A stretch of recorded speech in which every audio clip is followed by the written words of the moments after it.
Okay, I'm going to start this morning by just welcoming everyone. Welcome to Wat Tung. Nice to see all of you guys here. Sawadee Kap. Welcome to everyone who's joining us online as well. Today is our group learning program where each Sunday and Wednesday I get together with students and helping them to understand the path to enlightenment as taught by the Buddha. What the path to enlightenment is a journey to training your mind and purifying your mind, getting to the point where you're no longer experiencing any discontent feelings. By the time you get to enlightenment, your mind will be completely peaceful, calm, serene, and content with joy. You will no longer experience any anger, sadness, frustration, irritation, annoyance, guilt, shame, fear, stress, anxiety, loneliness, boredom, shyness, resentment, jealousy. All these feelings and others are completely eliminated from the mind. This is coming through training of the mind. There isn't any beliefs in the teachings of the Buddha. So you're not believing a bunch of things and hoping something good happens when you die.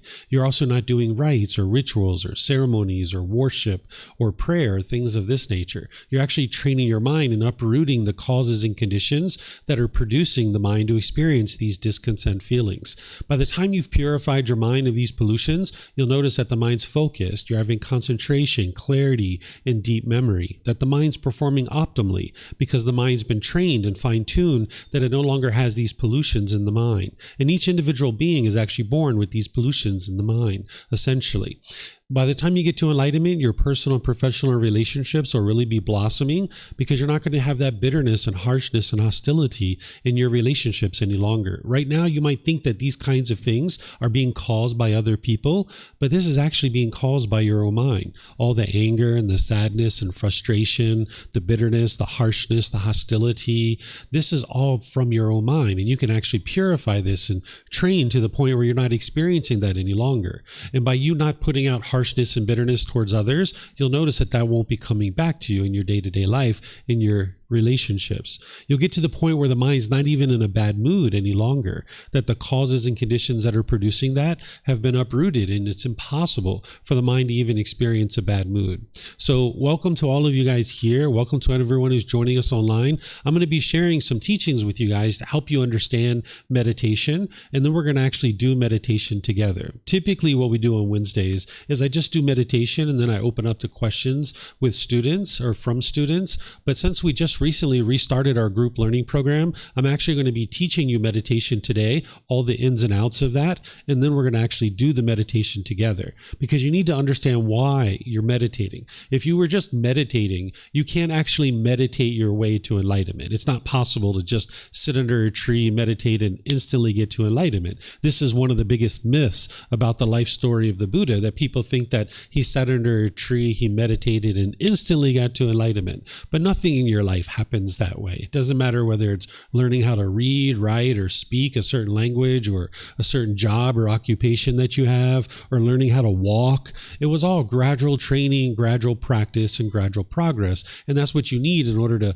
advance towards enlightenment as well. So I'm going to help you guys to understand the primary form of meditation that the Buddha taught, which is breathing mindfulness meditation. This is a form of meditation that the Buddha taught and is going to help you to be able to make your way to enlightenment. But you would need much more than just this meditation alone. There's other things that you would need to learn as well. So that's why on Sundays and Wednesdays of this particular program, I get together with students helping them to understand the path to enlightenment. And there's other courses and retreats that I share as well. And you can attend here at the temple, or you can attend online because now with modern technology, we can live stream, we can have you join by Zoom, you can watch recordings even if you can't come live. What I typically do on those Sundays is I go chapter by chapter in this book called Developing a Life Practice, The Path That Leads to Enlightenment. And each Sunday I give a talk on a particular chapter. We just restarted this program, and right now we're actually doing kind of an overview of the group learning program, kind of giving people a understanding of what the program is and what the path to enlightenment is. And all these resources and all these programs, they're available at no cost, even these books. If you would like to get access to these books, you can go to our website and download it for free. You can take it and go print it if you like. If you like printed versions, we have them here that you can just reimburse us for the printing cost. Or if you have access to Amazon, you can order it on Amazon and get one that way as well. Whether it's classes, courses, retreats, whether it's books or videos, podcasts, audiobooks, even personal guidance, you can sit down and learn one-on-one with me, and I will guide you on the path and helping you to deal with the individual daily struggles that you experience from day to day. All of this is available at no cost, so that we're here to help you to be able to learn and grow and develop, train your mind and get to this enlightened mental state. So I'm going to share with you this topic of breathing mindfulness meditation, because this is the primary form of meditation that the Buddha taught in order to train the mind to get to enlightenment. There's other meditations as well. There's actually 4 specific meditations. You guys are going to see that today using the original words of the Buddha. Everything that I share with you is based on his original teachings. His original teachings are in what's called the Pali Canon. This is 45 large volumes of books that are about this thick, and anybody who's deeply learned that and practiced that, they can see the results for themselves, that these teachings actually work. Like I mentioned, the teachings of the Buddha aren't about believing a bunch of things. Instead, as you're learning and growing and developing on this path, you'll be able to see the condition of your mind gradually improving, because you know in situations where you've been angry and frustrated and agitated and annoyed, and when you're in those same exact situations and your mind's not experiencing that any longer, you'll know that it's these teachings that are helping you to be able to do that, because you've been gradually training your mind. And now slowly but surely you'll see improvement to the condition of your mind in your life, because things are gradually improving as you're awakening the mind, as you're training the mind, gaining this wisdom and removing these pollutions out of the mind. So as I go today, I'm going to pause at different times and let you guys ask questions. Whether you're here at the temple or you're online, you guys can ask any and all questions that you like. If you're here at the temple and you would like to ask questions, we have microphones in the white bowl here in the middle of the room. If you could just get a microphone, press the gray button, you're going to see lights come on. You just hold that up to your chin and we'll be able to hear you here at the temple, and they'll be able to hear you online as well. If you speak here without a microphone, they won't be able to hear you online. So it'd be wonderful if you use a microphone so everyone can participate. And then you can just keep these microphones with you, because you might have more than one question, or someone around you might have a question, and you can just share your microphone with them. And then when you're not using it, if you could just turn it off, that way we won't get any feedback through the speakers, that'd be wonderful. And then for anybody who's online, if you would like to ask questions, you can put that into Facebook, YouTube, or Zoom in the comments section. I'll be able to see that. Or in Zoom, you can electronically raise your hand, unmute your microphone, and then we'll be able to hear you here at the temple, and they'll be able to hear you throughout the live stream as well. So the first thing to start to understand meditation is just to have some meditation basics, right? Just to kind of get some basic fundamental things established as you start to understand what meditation is and how to practice it. So here, what I do is I share a definition of how I think about meditation. The way that you think about meditation might be different than the way that I think about it, but at least at the end of understanding this particular definition, we'll have a common understanding that you'll at least understand the way that I think about meditation, so that when I'm describing meditation, you'll at least know what I'm talking about. So this definition here is to help you understand how I think about meditation and what's actually happening during the meditation in the way that the Buddha taught it. So meditation is a technique to actively train the mind during dedicated, independent, purposeful training sessions to eliminate unwholesome qualities of the mind and or cultivate wholesome qualities of the mind in the positions of seated, lying, standing, or walking, right? So it's a dedicated, active, independent training session where you're actively training the mind. It's not time to just zone out. It's not time to think about your grocery list. It's not time to think about all the things you need to do at work. It's not time to think about all your problems that you're having. That's not what meditation is for. It's a dedicated, active, purposeful training session. And there's certain unwholesome qualities that you're eliminating and certain wholesome qualities that you're cultivating. And I'm going to show you what those are for this particular meditation here in a moment. Sometimes in modern day, sometimes people talk about, going for a drive and meditating, or I'm going to go to the gym and meditate, or I'm going to go do some gardening and meditate, or I'm going to go walk the dog and meditate. It's important to understand that while these things might be very interesting for you. They might be very helpful for you. You might enjoy these kinds of things. It's important to understand that they're not meditation, because what you're going to hear me talk about here in a bit is how it's important to meditate 2 or 3 times a day. Well, if you just went and walked your dog 2 or 3 times a day, thinking that you were meditating and you were making your way to enlightenment, you're not going to be able to make your way to enlightenment by just walking your dog. You're going to need to do this dedicated, independent, purposeful training session to eliminate unwholesome qualities and cultivate wholesome qualities. So just as much as it's important to understand what something is, it's also important to understand what something is not as well. So these things are not meditation. Even though people might say, I'm going to go exercise and meditate, or I'm going to go walk the dog, or I'm going to go for a jog and meditate. These things aren't meditation. Then it's important to have a teacher for your meditation practice. In your journey to enlightenment, you're going to need to have a guide. You're going to need to have teachers to help you along the way. There's only one type of person in the world that could actually get to enlightenment by themselves without the help of any teachers or any guides. And this type of individual is very rare. It's actually a Buddha. That's one of the first criteria of what makes a Buddha, is that they get to enlightenment by themselves without the help of any teachers or any guides. And that individual can do that, and it's very rare for that type of individual to exist in the world. The last one that the world is currently aware of existed over 2,500 years ago. So you're going to need teachers and guides to help you along your journey. Also, what a Buddha is not only do they get to enlightenment by themselves without the help of any teachers or any guides, they dedicate the rest of their life to sharing their independently discovered teachings with countless people, and countless people will get to enlightenment during that person's lifetime. Then they will preserve their teachings in such a way that countless more people will get to enlightenment after their death. So that's the 3 criteria of what makes a Buddha a Buddha. So you can see that you're not an actual Buddha. You're an individual that's going to need guidance and help along the path. And it's important to have that guidance, because there's people throughout history that haven't understood that they need guidance, and they run into all kinds of difficulties and struggles. And I'll explain a story about this so you can understand how important it is to have a teacher. Now, the things that I share with you about this story, I don't suspect any of these things will ever happen for you, because you understand that you need a teacher. You need guides to be able to help you on the path. But there's one particular situation where I can share with you.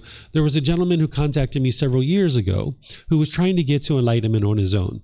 And he was reading books, watching YouTube videos, and all these other things, because nowadays we're kind of in a self-service environment where if you want to learn how to bake cookies, you can probably get online and watch a YouTube video and learn how to bake cookies, right? Or if you wanted to learn how to build a dog house, you could probably get online and learn how to do that with no problem. But these are very different than training your mind and getting to enlightenment. But this individual didn't know that. So he was reading books, he was listening to podcasts, watching videos for about 2 years. And he worked himself into a very difficult situation.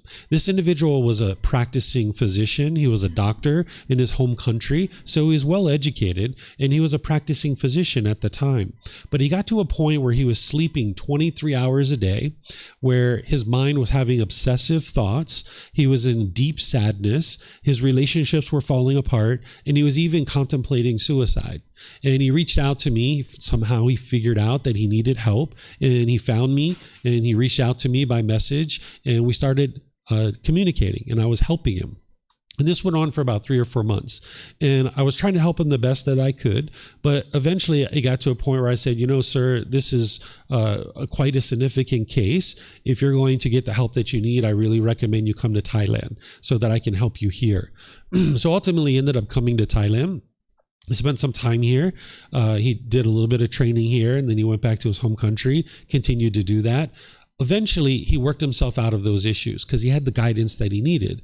But for about 4 to 6 years, his life was quite miserable. Now he's back to work. He's working. He's not sleeping 23 hours a day. He's not having suicidal thoughts. He's not having any of those difficulties. His relationship with his fiancée did fall apart. They ended up never getting married.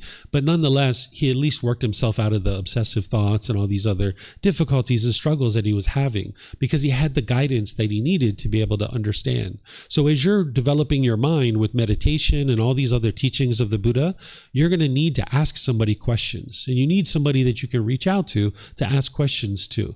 And it's important to have a teacher. Whether you consider that person to be me or somebody else in the world that you trust and you have confidence in, it doesn't matter to me. What's important for you is to make sure that you have somebody that you can reach out to.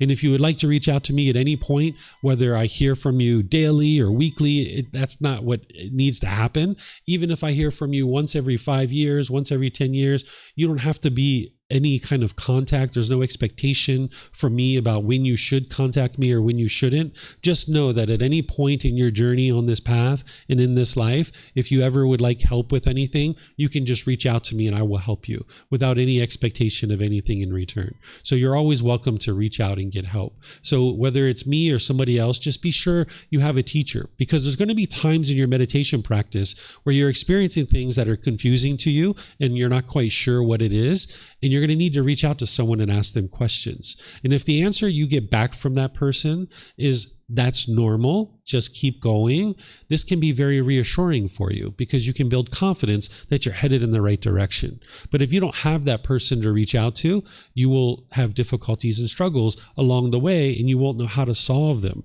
So it's important to have a meditation teacher. There's 4 positions that the Buddha taught for meditation: seated, lying, standing, and walking. These are the 4 positions that he taught, because your body can't permanently be in the same exact position. As you age, as you experience injuries and things like this, you're going to need these different positions for different reasons. Also, based on your lifestyle and what's going on in your mind, you can use these different positions in different situations. So I'm going to explain to you guys what these positions are and how you could potentially use them. But remember, this path to enlightenment isn't about belief. So you're not interested in believing me about how I use these particular positions. Instead, you take that in as guidance and understanding, but then you use these positions in your own life and figure out for yourself in what situations do they work well. So this seated position is kind of like the go-to position. This is the one that predominantly people are learning in and primarily they're practicing in. In fact, when we do our meditation today, you might actually use the seated position, because this is a very common position. Either sitting on the floor in a chair, someone might be on a sofa or a bench or a wheelchair, something like this. You can sit however you're comfortable. There's not just one fixed way to sit.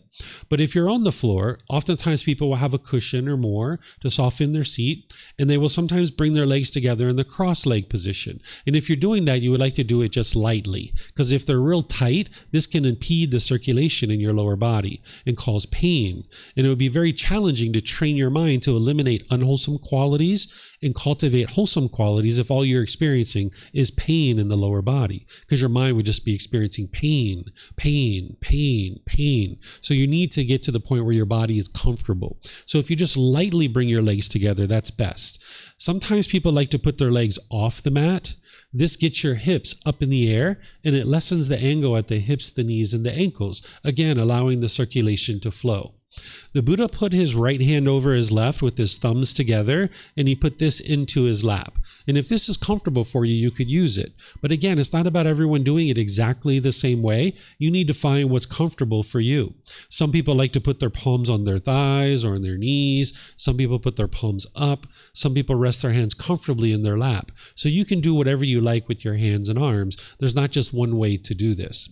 And then for anybody who's sitting in a chair, you might sit with your feet flat on the floor or lightly crossed at the ankles, but you can see me sitting in a chair with my legs crossed, so this is an option for you as well.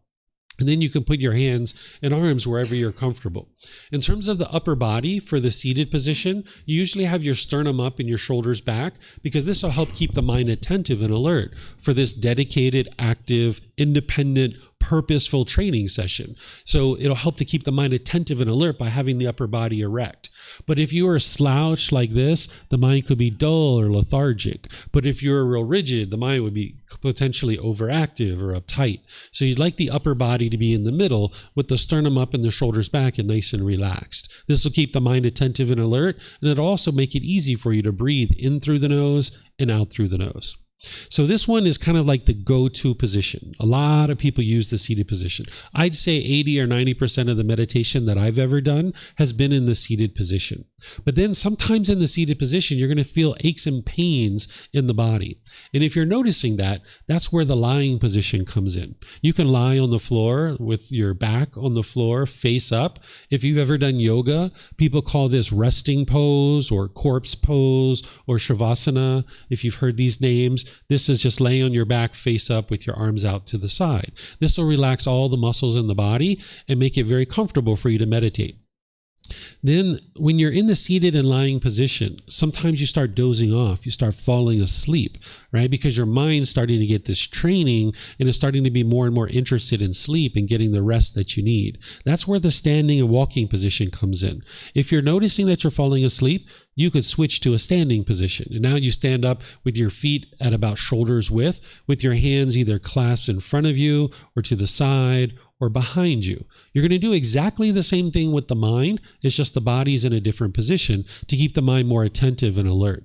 I've also used the standing position in situations where, like, maybe I was at a bus stop and I know this bus isn't coming for 10, 15, 20 minutes and I have some time, there's nowhere to sit down, and I just stand there and do a little bit of meditation. It might not be one of my standard meditations that I do throughout the day, but it's like a little touch-up meditation to kind of help you throughout your day. Or maybe I'm like at a government office and maybe this government line only moves, every 10 minutes or every 15 or 20 minutes or something like that. I could stand there and do a little bit of meditation, for 5 minutes, a little touch up here or there, a little 10-minute meditation. So you could use it in that type of way as well. And then the walking position, it is good if your mind is falling asleep and you need to kind of invigorate the mind, but it's also really good if your mind's overactive. If you're noticing a lot of hyperactivity in your mind, if you're noticing a lot of energy in your mind's having difficulties calming down, and the last thing you're thinking about is being still, sitting down in a seated position, the walking position is really good for this as well. This is a specific type of meditation that I teach in some of the other courses or retreats that I teach. So I'm not going to be teaching you the walking position today, but this is another type of meditation that is doing the same thing. It's eliminating certain unwholesome qualities and cultivating certain wholesome qualities. It's very intentional walking, that you're intentionally walking. It's not just walking down the street to 7-Eleven or something like this. So these are the different positions and how you might actually use them. But again, you need to be able to integrate these into your life and use them in whatever situations you'd like to use them in.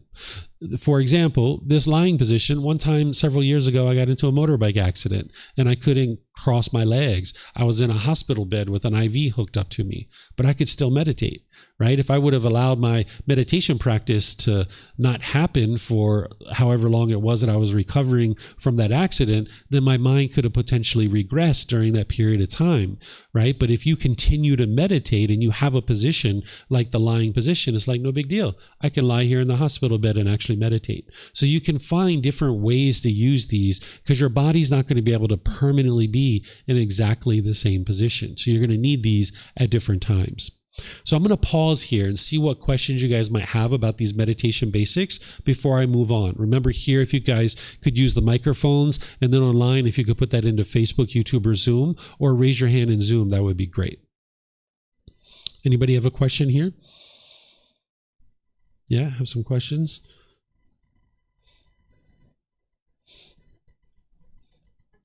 Ask about seated and then standing meditation. So you mentioned, because this is actually new for me and very inspiring.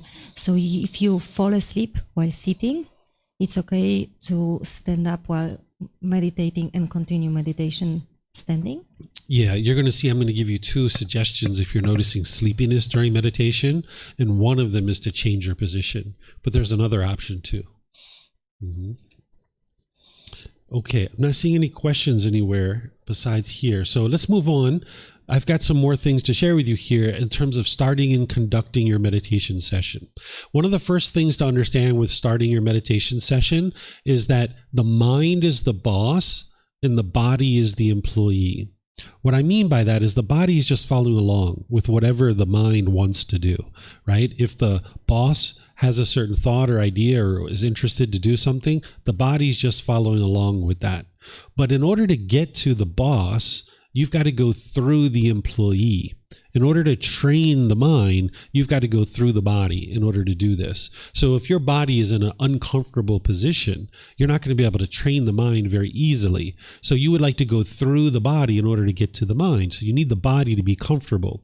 So if the body is painful, when it's experiencing pain, it's going to be very challenging to get to the boss because the employee is painful, doesn't want to take you to go see the boss. But also if the employee is luxurious, you got all these pillows around you, you're kind of like all, zenned out and kind of like really lackadaisical and lazy, the employee is not going to take you to go see the boss in that situation either. So you need the body to be in the middle where it's comfortable, not painful and not luxurious, but in the middle where it's comfortable. Then it'll take you to go see the boss, and now you can train the boss. The Buddha, when he talks about meditation in his teachings, if you look at his instructions, because we have his guidance in the Pali Canon, and it's in this book series because we have 13 books, and one of the books is dedicated to a consolidation of the teachings of the Buddha on meditation. If you read his instructions where he's guiding his students about how to meditate, he will frequently say, as he's guiding them and getting ready to enter into meditation,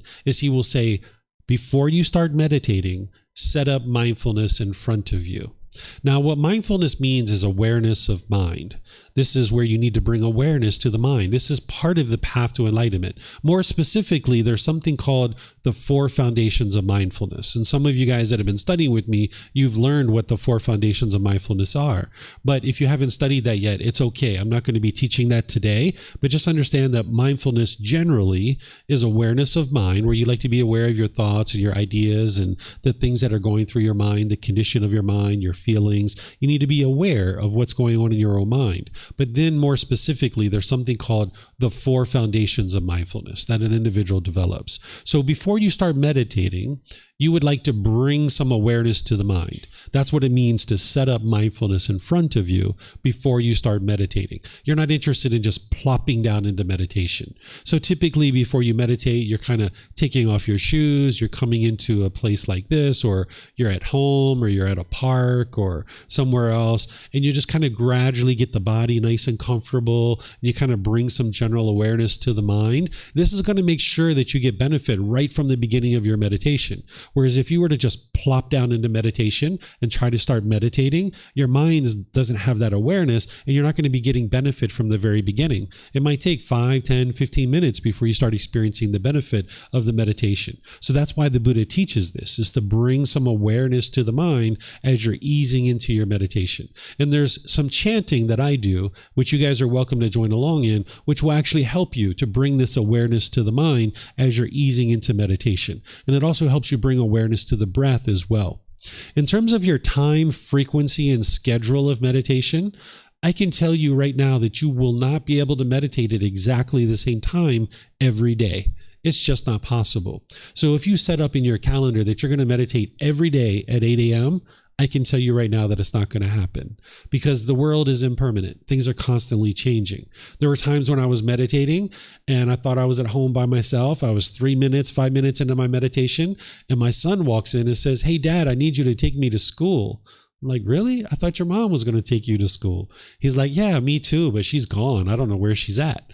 Right? So I needed to get up and go take him to school. Whereas if I was fixed to this meditation and I was craving to do it, and I was desiring and longing, yearning for it, and I was expecting to meditate at exactly the same time every day, I would have caused my mind to be angry and frustrated in that situation, because I wouldn't have wanted to let go of that meditation and move on and go take him to school. But when your mind's not holding on, you can understand like, hey, this meditation is not permanent. There's going to be some times that I can do it at a certain time, and other times it's going to be at another time. So when my son came in and said, "Hey, I need you to take me to school," okay, no problem, let's go.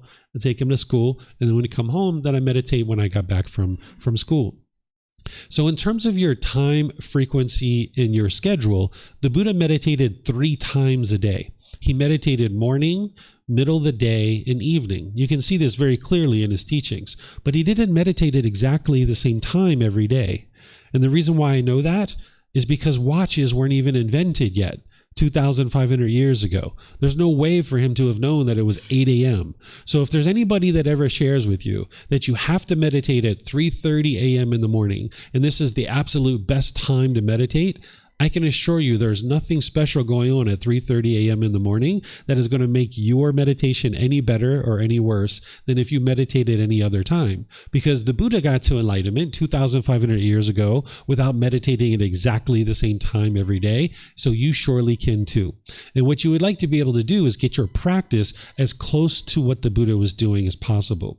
So you'll hear different things from different people, and if someone is saying that you should meditate at exactly the same time every day, they're not understanding the very first and most beginning teaching of the Buddha, which is called the universal truth of impermanence, where he explains how the world is constantly changing. So if somebody is sharing that kind of information, you know the truth that you can't meditate at exactly the same time every day. It's just not possible. But if you set up these anchor points for yourself, where you're meditating morning and evening, this would be really wonderful for you. And then if you can get a midday meditation in, this would be really nice, right? What I recommend you do is build up to a 30-minute session, right? This might sound like a lot to you. 2 to 3 sessions for 30 minutes, that's like an hour, hour and a half that just got inserted into your day. But this isn't something that's going to happen in just a snap of a fingers, right? You need to gradually build up to this. Sometimes people take 6 months, a year, even 2 years to build up to this. I suggest that if you look at your life right now, there's probably certain things that you're doing in your life that are unbeneficial. And that if you start moving those things out of your life, you're going to find that you have a lot more time to do things like meditation. So if you're on social media 3, 4, 5 hours a day, I bet if you start bringing that down to like an hour or two, you'll have plenty of time to meditate in your day. You're just going to need to be willing to let that go and move your mind towards something more beneficial like meditation. In terms of setting an alarm for your meditation, right on time, perfect. Instead of setting an alarm for your meditation, I suggest that you don't set an alarm for your meditation. I know this is very common that people do this, that they set an alarm. Like they're going to say, okay, I'm going to meditate for 20 minutes, and they will put an alarm on and they'll set it to the side. There's 2 things that are going to happen. One of these 2 things will be happening during your meditation if you choose to set an alarm. You're going to be in meditation thinking, is it time yet? Is it time yet? Is it time yet? Is it time yet? Right? This is your mind longing, yearning, and wanting certain things. And that's what you're looking to avoid and eliminate, because that's what's causing the mind to be angry and frustrated. Your mind is longing, yearning, and holding on to things. So if you set an alarm, your mind's going to tend to do that. Or the other thing that's going to happen is you're going to be deep in meditation, getting all kinds of benefit. Oh man, if I wouldn't have set that alarm, I could have got more benefit, right? So if you don't have to, it's best to not set an alarm. So maybe on the weekends or in the evenings when you don't have to go to work, this is an ideal time to not set the alarm. But if you only have 20 minutes and you need to be out the door, or else you're going to be late for work and you're going to get in trouble with your boss, set an alarm, right? It's not permanent to never set an alarm. In some cases, you might need to actually set an alarm. But in most situations, if you don't need an alarm, it's best to not set one. So in terms of figuring out how long you've been meditating, the way you do this is you look at your clock before you start meditating. 9 o'clock, right? Now you meditate, and then when you're done, 9:15. Okay. So you meditated for 15 minutes, and now you know to gradually expand that because you're not meditating yet for 30 minutes. So you'd like to check in kind of like once a week. This is going to kind of help you to be able to see if your meditation is growing and continuing to grow the way that you would like it to grow. What you're going to notice with meditation is the frequency is more important than the duration. Right? So if you have the option of 1 meditation for 30 minutes or 2 for 15, the 2 for 15 is actually more beneficial for you because you're training the mind more frequently throughout the day. So if you have a meditation practice and you'd like to build that up, do 2 meditations, even if they're just 5 minutes, right? 5 minutes each. Just start with that. Right? And now you're doing 5 minutes in the morning, you're doing 5 minutes in the evening, and now just gradually expand that to be 10 minutes, 15 minutes, 20 minutes, just gradually expand it. And if you're going to be meditating at night, it's important to make sure that you are meditating before your mind becomes sleepy. Because when you're sleepy, your mind is not as active and attentive. Remember, this is a dedicated, active, purposeful training session. You need your mind to be attentive and alert during the meditation. So if you normally go to sleep, say 10 o'clock p.m., you probably should be meditating around 9:15 if you're going to put it close to your bedtime. But that doesn't mean you couldn't meditate at like 5 p.m. or 6 p.m. or 7 p.m. because you surely could. But just if you're going to meditate around bedtime, do it when your mind is attentive and alert. As we were just talking, sleepiness during meditation can sometimes occur, especially as you're first starting to build a meditation practice. No matter how long you're sleeping for right now, you might not be getting very good quality of sleep. And because of this, as you start meditating, you're going to notice that your mind's functioning more optimally and you're getting better and better quality of sleep. And your mind's going to have more of a tendency to be interested in sleeping. It's kind of like a dry sponge, that if you had a dry sponge and you started putting water on it, it'd be like, oh, water, water, water, give me more water. So it's the same kind of thing. When you start training your mind, you might go through like a 3-month, 6-month, kind of a 1-year hump where your mind is doing this active training and is starting to be more and more interested in sleeping. So if you notice that you're getting sleepy during meditation, you have 2 options. One is you could change positions, like we were talking about earlier. Switch to the standing or the walking position. Or another option, just get some sleep, right? Just go to sleep, get a nap. That's what your mind needs, right? There were times where I would start meditation, 3 minutes, 5 minutes into my meditation, I felt really sleepy and tired. I just got some sleep. Took a 20-minute nap, 30-minute nap, woke up, and then started meditating, right? No harm in that. Get some sleep if that's what you need. As you're meditating, you might notice some physical sensations during your meditation. What I mean by this is like tingling in the body, some itches or scratches or things like this. This is very normal. If you're noticing physical pain, you would like to just adjust your position and get comfortable. You can switch to a seated, lying, standing, or walking, or you can switch within and kind of shift around within the position that you're in. You don't have to just strike a pose and stick with it. You can actually shift in the meditation. So if you're noticing itching or scratching, this is something different than physical pain. If there's physical pain, you would like to eliminate that because that's your body's way of telling you, hey, something's wrong here. Take some action. Fix this, right? So don't ignore the pain. Don't just breathe through the pain. Instead, fix it. Let the body communicate with you and say, hey, I need some help here. Can you adjust this? And now the boss is going to say, okay, sure, I can help you out, employee. Let me adjust this. But if you're noticing this itching or scratching during your meditation, this is an impermanent situation. It's going to arise, it's going to change, and it's going to fade away. But your mind might have a craving for permanent comfort of the body.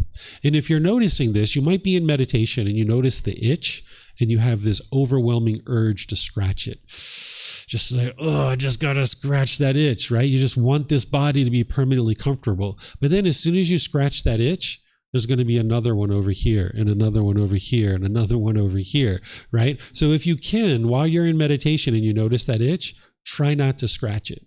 Right? See if you can go the full entire length of that scratch or that itch without scratching it. Because it's going to arise, it's going to change, it's going to fade away. It is impermanent, but your mind just might have this overwhelming urge to scratch it. So if you get 5 seconds, 8 seconds, and you just have this significant urge to scratch, okay, go ahead and scratch. But next time, try to make it longer. Try to make it 10 seconds or 12 seconds. And then next time, try to make it 15 or 20 or 30 seconds. And now eventually you'll get to the point where you can go through that full life cycle of that itch and your mind is unaffected by it. You're not affected by this impermanence of the body, that the body is sometimes going to be comfortable and sometimes it's not. This is normal.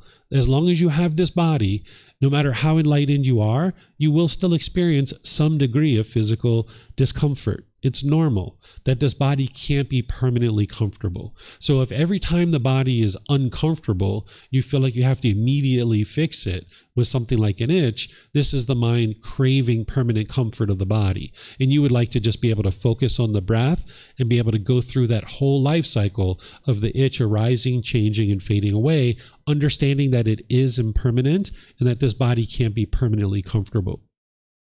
Sometimes people have visual stimulation during meditation. What I mean by this is they might see colors. You might see white or green or purple. You might have different images, things like this. I'm going to explain to you guys what this is because sometimes people contact me and they're like, David, I saw green in my meditation. Does that mean I'm going to get rich?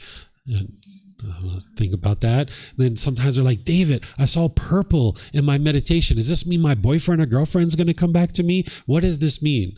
Well, it doesn't mean any of that stuff. Okay. I'm going to share with you guys what is going on and why this is occurring. Your sight is actually occurring inside your brain. All your eye is it's a lens that brings in light, but the sight is actually occurring inside the brain. So when your eyes are closed, you can actually still see certain things because the sight is occurring inside the brain. What you're doing in meditation is you're training the mind. The mind and the brain are two different things. The brain is the physical organ. The mind is non-physical. It's non-tangible. You can't touch it. You can't feel it because it's not physical in nature. And when you're training your mind, there's an effect to the brain because there's a connection between these two things. Doctors and researchers are able to show us this now, where during the lifetime of the Buddha, we weren't able to research this. Now we have MRIs, we have CAT scans, we have all these different devices that we can measure certain things like the brain and brain waves and these kinds of different things. So when you're training the mind, there's changes to the brain that are occurring. The physical structures of the brain are changing. And this is what's producing those different colors and images and things like this, right? So you're not a special person. You don't have to run out and try to figure out what these things are. It's so very common and so very normal.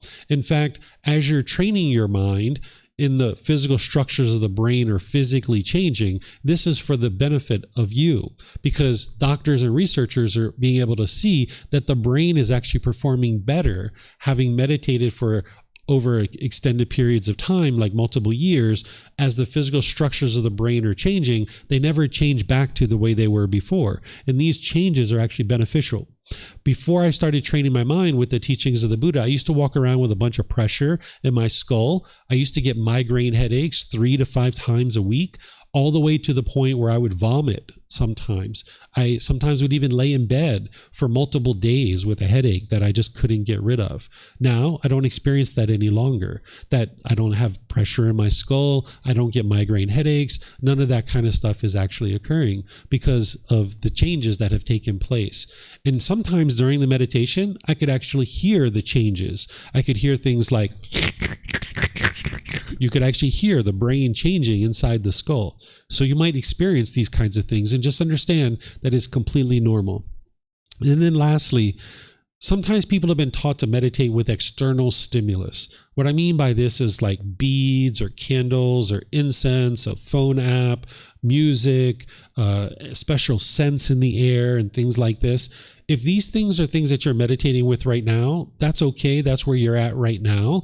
But I would encourage you to move closer and closer away from those things because your mind can hold on to these things and you'll get attached to them. So now when you're out in a park and you're walking through the park and it's like, wow, this is a beautiful park. I'd really like to sit down and meditate. Oh man, I don't have my candle with me. I can't meditate because I don't have my candle. Or maybe you're like deep in the jungle of Thailand, doing a 3-day mountain trekking camping tour, and you'd like to meditate in the middle of the jungle, and you can't do it because you don't have your favorite phone app with you that, it's not getting a signal or what have you. So you would like to build up a meditation practice where you can meditate anywhere, anytime. There's only 3 things that you actually need to meditate with. And you'll have all 3 of these things with you for the rest of this life. All you need is the body, the mind, and the breath. Those are the only 3 things that you actually need. The body, the mind, and the breath. And if you have those 3 things, you can actually meditate. So if your mind is currently meditating with beads or music or a phone app or what have you, that's what led you to where you are today. But there's more growth and more development that you can get to. And if you're starting to be interested in moving away from these things, the way that you would like to do that is slowly and gradually. If you try to snap your fingers and instantly remove these things from your meditation practice, your mind's going to revolt on you. It's not going to like it, right? So the way that you can do this is you do it slowly and gradually. Maybe one session, use your music, for example, if that's what you're using now. One session, don't use it. One session, use it. One session, don't use it. One session, use it. One session, don't use it. Do that for like a week or so. Let your mind adjust to that. Then, once you're adjusted to that, do 1 session with it, 2 or 3 without it.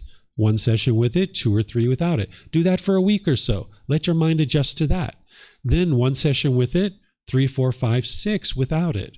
One session with it, 3, 4, 5, 6 without it. And eventually, after you do this, you'll eventually get to the point where it's like, I don't need that music anymore, because your mind's let it go. So all you need is the body, the mind, and the breath, and you'll have these 3 things with you. So that way, when you're in that wonderful park, that breeze is blowing, the sunshine is glaring on the water of the lake and all this kind of stuff, it's like, wow, I'd really like to sit down and meditate. You can, because you've got everything with you, the body, the mind, and the breath. You're going to have that with you no matter where you're at. Okay, so that's all you really need to meditate. So do you guys have any questions on any of these things here? Any questions online? Remember, you guys can put that into Facebook, YouTube, or Zoom, or you can raise your hand in Zoom as well. Okay. So I'm not seeing any questions. Okay, so just a few more things. This is from the Buddha, actually. This is his words where he's explaining the 4 types of meditation that he taught, right? So everything that I share with you is based in these original words of the Buddha. So I'd like you to be able to have the confidence that what you're learning is actually what the Buddha taught, so that you can see it here in his own words. But then you don't even believe this too. You need to practice it to see that it actually works in your own day-to-day life. So the Buddha was talking previously to this, where I've just kind of grabbed this out of his teachings, where he was talking about these 5 other things that he was advising his students to be able to do in order to make their way to enlightenment. And then he says, having based himself on these 5 things, the 5 things that he was talking about previously, the monk should develop further another 4 things. And this is where he introduces his 4 meditations. He says the perception of unattractiveness of the body should be developed to abandon lust. Okay, so this is like the sexual craving. When you have a lot of sexual craving, you're not going to be able to get to the peace and the joy of the enlightened mental state, because there's going to be some times where you get sex and you feel really great about that, but there's going to be some times where you can't get sex and you're going to be frustrated and agitated and annoyed because you can't have sex. So if you're noticing you have high sexual cravings, you can actually knock that down with meditation, and then you'll experience more and more peacefulness as your mind's not so agitated when you're not getting sex. Then loving kindness should be developed to abandon ill will. There's a certain amount of anger, hatred, and ill will in your mind, frustration, agitation, and annoyance. You might have certain people that you like in the world and certain people that you dislike in the world. This is actually coming from your own mind. You might think it's coming from the other person, but it's actually coming from your own mind. When you have anger and hatred towards others, that's coming from your own mind. And you can transform this. You can rewire this where you're not angry and bitter and harsh and hostile towards others. But you need the tools and the techniques and the wisdom of how to do that. And that's what the Buddha teaches you. So there's a meditation that will essentially rewire your mind so you don't have anger and hatred in your mind any longer. And this way you can be loving and kind with all the people around you. And as you put out love and kindness to others, this is what will come back to you. It's not going to happen instantaneously, right? If you've been bitter and harsh and hostile for many years to the people around you, if you just decide to be loving and kind for one day, you're not going to just notice that everybody's instantly loving and kind with you. You're going to need to be loving and kind for an extended period of time, multiple months and years, for people to be able to see like, hey, he's always nice, or she's always friendly, or they're always loving. And now when you're putting that out, that's what will come back to you. Sometimes in our relationships, we think the way to transform our relationships is to get other people to change. That's what the unenlightened mind, with its lack of wisdom, wants to do. It wants to convince other people to change. But if you're going to experience change in your life, you're going to need to decide to change. That's how you will change your relationships. So if you have bitterness and harshness and hostility in any of your relationships right now, improvement is not going to come from trying to convince mom or dad to be different, or your brothers and sisters, or your life partners, or your children. You can't convince other people to change. They have to decide for themselves that they're interested in change. The way that you get rid of the bitterness and harshness and hostility in your relationships is you need to first remove it from your own mind.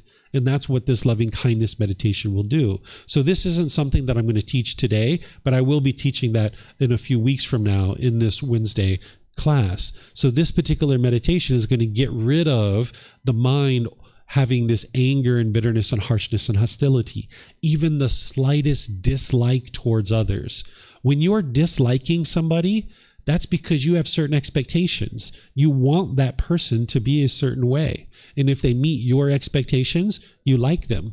if they look the way you want them to look, if they talk the way you want them to talk, if they function in the world the way you want them to function, then you like them, right? But if they don't do things your way, then you might dislike them, right? But this is coming from your own mind. This is the mind craving for everyone to be a certain way. And this just isn't possible because you live in an impermanent world and everybody's different. And that's one of the beauties about our world, is that everybody's different, right? And we have all these different cultures and ethnicities and personalities and the ways of looking at the world. But if your mind is wanting and expecting people to be a certain way, you'll like people who are that way, but you'll dislike the people who aren't that way. And that's coming from your own mind. And you can transform that. And part of that transformation is this meditation that we're going to do today. The Buddha says mindfulness of breathing, or breathing mindfulness meditation, should be developed to cut off thoughts. So the underlying thing that's causing all your anger, your sadness, your frustration, agitation, annoyance, guilt, shame, fear, stress, anxiety, loneliness, boredom, shyness, resentment, jealousy, what's causing all of this is your mind's craving, desire, attachment, wants, and expectations. The mind's holding on to things, wanting things to be a certain way. And if you get things your way, you're very happy and you're very excited about that. You experience pleasant feelings.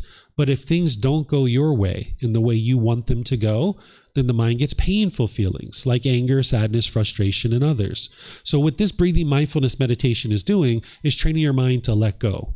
Because when your mind's holding on and craving permanence and wanting things to be a certain way permanently, you can't be happy all the time. Because if you crave for the sun to be sunny and you get so happy when it's sunny outside, that sun is not permanent. So if you base your feelings on the sun, that means when it's raining or any other thing, then you're angry or frustrated or agitated or annoyed. If you want your mom and dad to be like this, but they're like this over here, you'll be frustrated or agitated or annoyed. Or if you want your bank account to be here, you'll be really happy and excited when it's there, but when it goes down here, you'll be sad or frustrated. This is because your mind's holding on. If you think back to that boyfriend or girlfriend that you first got together with, when you guys first got together, you were probably really happy, really excited about that. You were going out to the park, you're having great conversations, you were going to the movies, you're going to dinner, you might have been having intimate contact where you're having sex with each other. All this pleasure was happening when you guys first got together. But then your expectations grew. And you wanted more things from this person, and they wanted more things from you, and you couldn't satisfy their expectations, and they couldn't satisfy your expectations. So you guys ended up getting mad and angry at each other, and you broke up, perhaps, right? And now when you broke up, you were probably even more angry, more frustrated. You might have been lonely or bored. You might have been missing this person. The reason why is because the mind was holding on. It was wanting this relationship to be permanent. It wasn't the love or the care that you had for this person that was causing those painful feelings, because love doesn't cause pain. What's causing the painful feelings is the mind's holding on. It doesn't want to let go. So what this meditation is doing, this breathing mindfulness meditation, is training your mind to let go, let go, let go. And you know this actually works because at some point after this relationship, you were like, you know what? If he wants to be with someone else, so be it. And you let go. And that's where your peace and your joy came back. Or you were like, you know what? If she wants to move to another part of the world, so be it. And you let go. And when you let go of that person in your mind, that's where your peace and your joy came back. But in the unenlightened state, when your mind is lacking training and it's lacking discipline and control, your mind doesn't know how to let go. So this breathing mindfulness meditation is training your mind to let go. So you're going to see what we're going to be doing. I'm going to explain it to you here in a moment. Then there's this meditation that the Buddha teaches to do something called realize non-self. I won't talk about this at all today because it's something that you learn later in your development, but there is a fourth meditation that the Buddha taught as well. In terms of the wholesome qualities and unwholesome qualities that you're eliminating or cultivating, that's what I've put here. This is the order that an individual will oftentimes learn these meditations, Breathing mindfulness meditation and loving kindness meditation are the two primary forms of meditation that you need to learn and understand and start practicing as you're making your way on the path to enlightenment. Usually for about 4, 6, maybe 8 weeks, you're developing your breathing mindfulness meditation first. And then once you get really good at that and you're starting to notice you have more and more of a tendency to do it, then you start bringing in the loving kindness meditation. With this breathing mindfulness meditation, you're eliminating that craving, the desire, the attachment, that holding on, wanting things to be a certain way, expecting things to be a certain way all the time. That's the mind craving permanence when you live in an impermanent world. Everything around you is impermanent, but your mind's going to crave for things to be a certain way permanently. So this meditation is helping you to eliminate that by choosing to let go, let go, let go. You'll see how we do the meditation. Then there's the wholesome qualities of mindfulness or awareness of mind that the mind is cultivating. And then there's concentration or focus, where the mind can focus on a single object. Because what you guys are going to see is we're going to focus on the breath.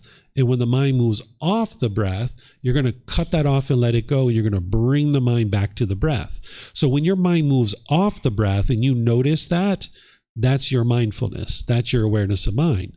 And when you're able to let that thought go and bring it back to the breath, that's you eliminating the holding on, the craving, desire, attachment. So if 10, 15, 20, 30 minutes or 30 times during your meditation, you have to let go, let go, let go. This is actually very good for your mind because your mind doesn't know how to let go. That's why that boyfriend or girlfriend, when you guys broke up, you were holding on and you were angry, you were frustrated, you were lonely, you were bored, you were missing this person because you kept holding on to them, wanting them to be permanent in your life, when in reality they are impermanent. So when your mind moves off your breath and you notice it, that's the mindfulness or awareness of mind. Letting that thought go is eliminating your craving, desire, attachment. And now focusing on the breath, that's developing your concentration or your focus. When you're first learning to meditate, you might actually have a bombardment of thoughts. When we meditate today, you might notice thought. This is very common when someone first starts meditating. You're not bad at meditation. You haven't done anything wrong. It's just that your mind is untrained and it needs more training, right? So you're going to have thoughts during your meditation.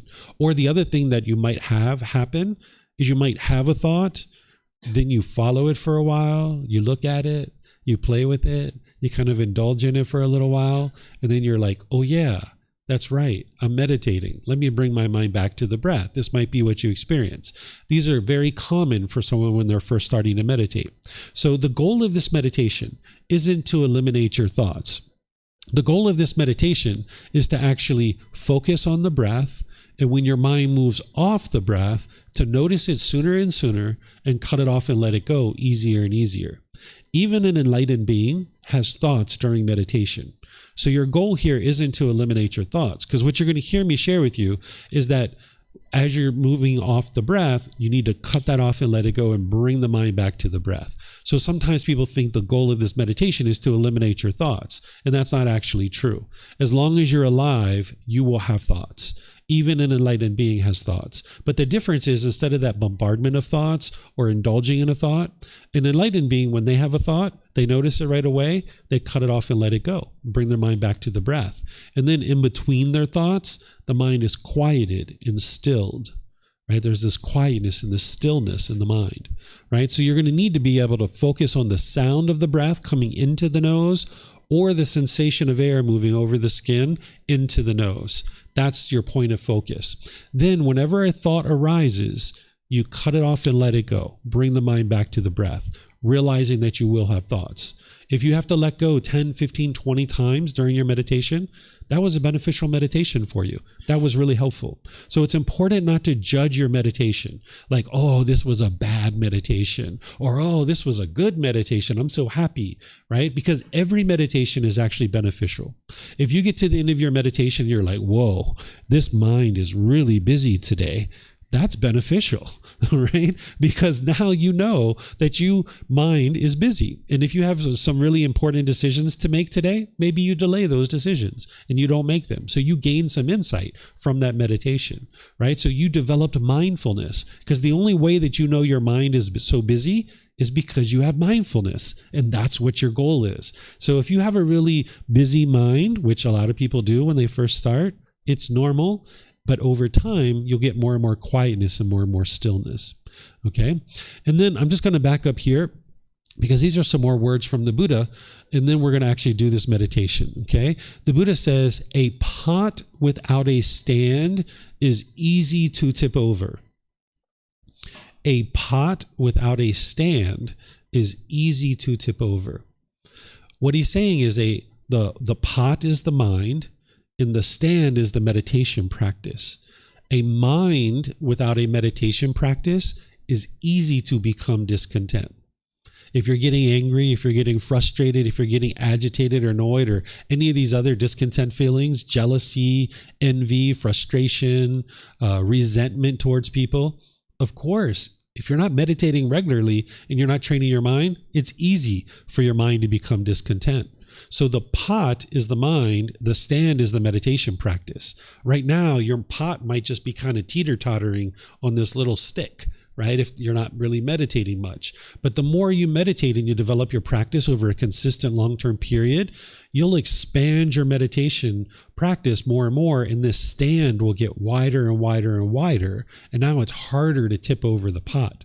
Because what you would like to build up to is 2 or 3 meditations for 30 minutes or more. Again, that might sound like a lot for you, but over time, you can gradually build up to that. 6 months, a year, 2 years, and over time, your mind will become more and more stable, more and more steady. Because walking around with your mind all shaken up and frustrated and agitated, it's just producing unwise decisions. And when you're making those unwise decisions, unwholesome results are coming back to you. So you would like your mind to be steady and stable and concentrated and focused, because then you can have very fulfilling and satisfying relationships, very harmonious relationships. You can do well in your professional career. But if your mind's not performing well, you're going to have difficulties in your personal relationships and in your professional relationships too. So by you training your mind, it's like an investment in this being, right? We all learned growing up to clean this body, right? I think most of us probably took showers this morning. Maybe some of us didn't, but maybe you're going to take one later today, right? We've learned throughout life that it's important to clean this body. And our parents taught us that, and we've grown up cleaning this body. But if you didn't learn how to clean your mind, you are not addressing the entire being. There is a physical body, but there's a mind here as well. And if you're not cleaning that up, no wonder you're walking around with anger and frustration or agitation or annoyance, because you haven't learned the wisdom of how to clean up that mind. We're here in Thailand. These are things that people actually learn, is how to clean their body, but also to clean their mind as well. So it would be wise for you to now invest some time and energy in learning how to clean your mind, because you may not have learned that growing up. I know I didn't, right? When I was growing up, my parents never taught me how to clean my mind because they didn't know how to do it themselves. But now that you're here in a place that knows how to do this, now you can learn the tools and the techniques of how to clean your mind. And now you can address this entire being, not just the body, but the mind as well. Because if you went a few days or a few weeks or a few months, or let's just say a few years without cleaning this body, how uncomfortable would you feel? If you didn't clean this body for multiple years, you'd probably feel pretty uncomfortable, right? Well, how many years have you gone without cleaning this mind? No wonder you feel uncomfortable in some situations, right? So this is where you need to be able to understand there's more to this being than just this physical body. There's a mind that you need to clean as well. So here the Buddha is describing kind of the importance of breathing mindfulness meditation and how it's a real priority and what the goal of this meditation is. He says, monks, there is one thing that when developed and cultivated leads exclusively to liberation, to freedom from strong feelings, to elimination, to peace, to direct knowledge, experience, to enlightenment, to nibbana. What is that one thing? Mindfulness of breathing, breathing mindfulness meditation. This is that one thing that, when developed and cultivated, leads exclusively to liberation, to freedom from strong feelings, to elimination, to peace, to direct knowledge or experience, to enlightenment, to nibbana. So what he's saying is there's one goal for this meditation. It's to get to enlightenment. It's to get to this peace, to this point where the mind is no longer experiencing these strong feelings. He's not saying you only need one thing in order to get to enlightenment, because otherwise he would have just taught meditation and that's it. There's plenty of other things. That's why we have 45 volumes of books that are about this thick, right? It's kind of like saying your car. It leads to one thing, which is transportation, right? Your car leads to one thing, transportation. But you need more than transportation in order to survive in this life. So what he's saying is this meditation, it leads to one thing, which is this peace, this freedom from strong feelings, this enlightened mental state. But you need more than just meditation to be able to get to enlightenment. Okay, so I'm going to stop here and see if there's any questions. And then if there's any questions, I'll answer those. Yes, sir. And then afterwards, after our questions, I'm going to guide you in a meditation session so you guys can experience meditation. And remember, for those of you guys online, you can put your questions into Facebook, YouTube, or Zoom, or you can raise your hand in Zoom and ask any questions that you like.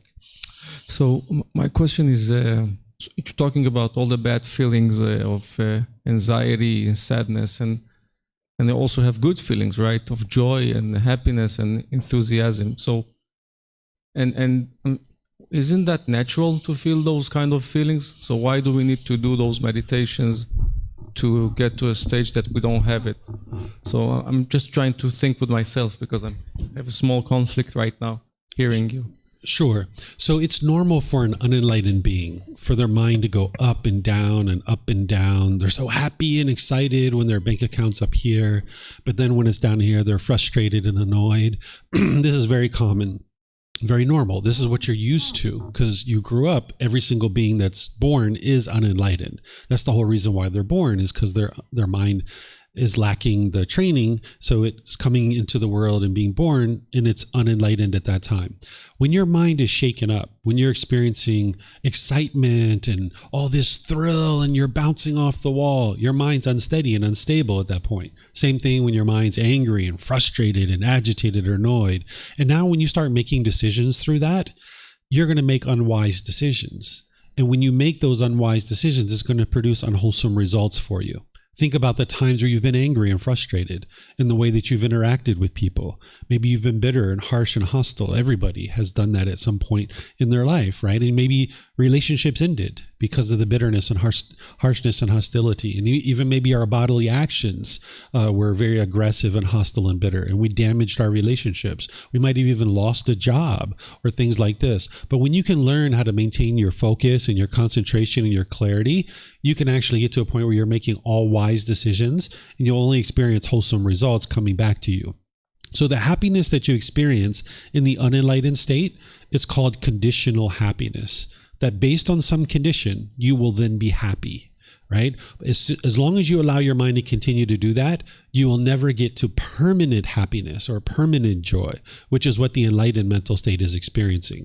Because in the unenlightened state, it's kind of like this condition has to be met, this condition has to be met, this condition has to be met, this condition has to be met, this condition has to be met, then I will be happy. It's like my mom and dad does this, the weather is this, the bank account is this, my boss does this, I get a new car, I get a new house, get some new jewelry, some new clothes, then I'll be happy, right? And all of that stuff can't be true all the time. So therefore, you're going to be angry and sad and frustrated sometimes. So even this conditional happiness that you experience in the unenlightened state, it's ultimately displeasing and dissatisfying because it's only temporary.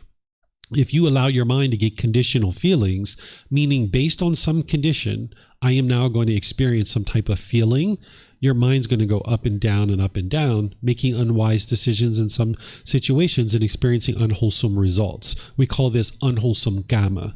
The results of your decisions are unwholesome because there's unwise decisions being made. But when you can train your mind to no longer form inner feelings based on some condition, hey, if it's sunny outside, I was already happy before it was sunny. Oh, it's raining, I can still be happy, right? Bank account's here, already happy before I saw the balance. Bank account goes here, maintain my happiness, because I'm not going to form my feelings based on all these things, because everything in the world around you is constantly changing. So if you can only be happy when your bank account's here, That means as soon as it goes here, you'll be unhappy, right? So nothing has really occurred here other than change, and change is normal. That's the universal truth of impermanence. So you can get to this permanent happiness and this permanent joy, and it's called unconditioned happiness or unconditioned joy, where you can just be happy all day long. Even if your mom died, you could maintain your happiness, right? You're not happy because mom died. You're happy despite the fact that she died, because you understand that she is impermanent and that she is not going to be permanent in your life. But when you crave permanence, you'll be happy when mom's alive, but you'll be sad and grieve when she dies. The sadness and the grief isn't coming from your love. It's coming from your mind holding on and craving permanence, wanting mom to be in this world permanently, with you permanently. And it's just not possible because you live in an impermanent world. Everything around you is going to arise, it's going to change, and it's going to fade away. And as long as you're holding on to things, wanting them to be permanent, when you're not getting what you want, you'll be angry or frustrated. I'll use a more simple example, like a mobile phone. If you want this to be permanent, when you misplace it, when it gets stolen, when it gets lost, when it breaks, you'll be angry and frustrated because you're craving for this to be permanent when in reality it is not. So the discontent feelings, those conditional feelings, are ultimately dissatisfying because the happiness that you're experiencing is not permanent, and those painful feelings are very uncomfortable, and they're going to motivate unskillful conduct. When you're angry, when you're frustrated, when you're agitated or annoyed, you're going to think that the problem is external. You're going to think the problem is somebody is causing you to be angry. And what you'll tend to do is you'll push those people away. This is called aversion. You'll push the people away, or you'll push the situation away. And you can see that that didn't solve your problem, because when you've pushed people away, you still get angry, you still get frustrated. If that was the real cause of your problem, when you push them away, you wouldn't get angry or frustrated any longer. Or the second thing you'll do when that anger and frustration is arising is you'll be bitter and harsh and hostile to them through your intentions, your speech, and your actions. I'm sure you guys have done this before, where you've been bitter and harsh and hostile towards people. It's almost like an animal growling and roaring at another animal. It's like, "Arr, arr, do things my way." Right? That's the second thing the mind will do. And now you damage your relationships, or people choose to leave out of your life. Or the third thing you'll do is you'll put your expectations on people, and you'll try to control them and force them, to pressure them to do things your way. And people might be doing this to you too, right? So as long as you're pushing people away, you're being bitter, harsh, and hostile, and you're putting your expectations on people, you can't live with all beings harmoniously. Because if you have a picture in your mind of exactly how everybody should do things, when people do things that way, you're happy, but when they don't, you'll be angry and frustrated. And if you spend time with enough people and you have enough expectations in your mind, it's only a matter of time before somebody does something different than the way you would do it.